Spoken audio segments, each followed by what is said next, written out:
تو اس بات کا اہتمام کریں کہ اپنے جو عقائد ہیں ان کو تسلسل کے ساتھ مثبت انداز میں دلائل اور اعتدال کے ساتھ اپنی مساجد، اپنے مدارس، اپنی عبادت گاہوں اور جہاں تک اپنی رسائی ہو اس کو بیان کرتے رہے، اس کو بیان کرتے رہے۔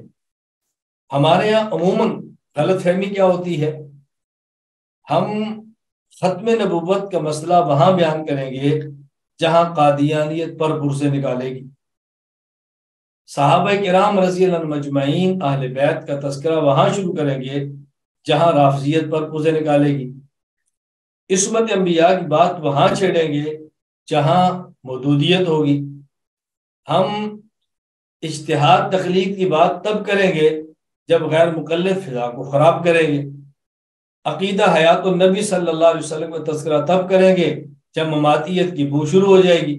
ایوں نہ کریں، اپنے عقائد کو تسلسل کے ساتھ اپنی بساط کی حد تک بیان فرماتے رہیں، دلائل کے ساتھ، اخلاص کے ساتھ، اعتدال کے ساتھ مسلسل بیان کرتے رہیں۔ اپنا عقیدہ اتنا بیان کریں اگر اس عقیدے کے خلاف کوئی بات کرے تو عوام اس کو اچھمبا سمجھے، اجنبی سمجھے، یہ کیسی بات کہہ رہا ہے، اس نے کیا بات کی ہے، ہم نے اپنے عالم سے کیا سنا اور یہ کیا کہہ رہا ہے۔ ہم نے اس کے لیے کئی کتب ترتیب دی ہیں۔ سب سے پہلے میری مختصر سی کتاب ہے اسلامی عقائد، اسلامی عقائد، اس کو اپنے مطالعہ میں رکھیں، اس کو بیان فرمائیں۔ جب یہ ختم ہو جائے اس سے آگے میری کتاب ہے کتاب العقائد، آپ اس کا مطالعہ فرمائیں، اس کا درس دیں، اس کو بیان فرمائیں۔ مزید علماء کے لیے 4 کتابیں ہم نے اور تیار کی ہیں۔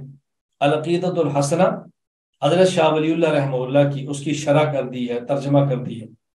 العقیدۃ النسویہ علامہ نسوی رحمہ اللہ کی ترجمہ کر دی ہے، اس کی شرح کر دی ہے۔ العقیدۃ الطحاویہ حضرت امام طحاوی رحمۃ اللہ علیہ کی ترجمہ بھی کر دی ہے، تشریح بھی کر دی ہے۔ الفقہ الاکبر امام اعظم ابو حنیفہ نعمان بن ثابت رحمہ اللہ تعالیٰ کی، اس کی ہم نے شرح بھی کر دی ہے، ترجمہ بھی لکھ دی ہے، آپ ان کتابوں کو مطالعہ میں رکھیں۔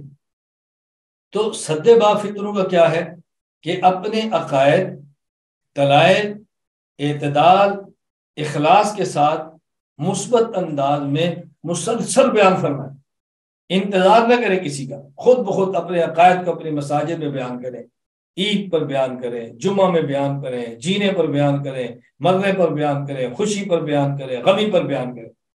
جب بھی کوئی اہم موقع آتا ہے اپنا ایک نہ ایک عقیدہ بیان کریں۔ کئی میت کے متعلقہ بیان ہے، اصحال ثواب پر بات کریں، قبر کا ثواب و عذاب سمجھا دیں، رسول اللہ صلی اللہ علیہ وسلم کی شفاعت پر بیان کر دیں، پیغمبر پاک صلی اللہ علیہ وسلم کے صلاۃ والسلام پر بات کر دیں، بات کریں جب آپ کو موقع ملے، ہر جگہ پہ بات کریں۔ کہیں شادی پر موقع کا بیان کا موقع مل جائے، رسول اللہ صلی اللہ علیہ وسلم کی سنت پر بات کریں، سنت کو بیان کرتے ہوئے بدعات کا رد کریں کہ مسنون شادی کیا ہے، اس کا تذکرہ کریں۔ تو یوں تسلسل کے ساتھ مسلسل اعتدال، دلائل، اخلاص کے ساتھ مثبت انداز میں اپنے عقائد کو بیان فرمائیں۔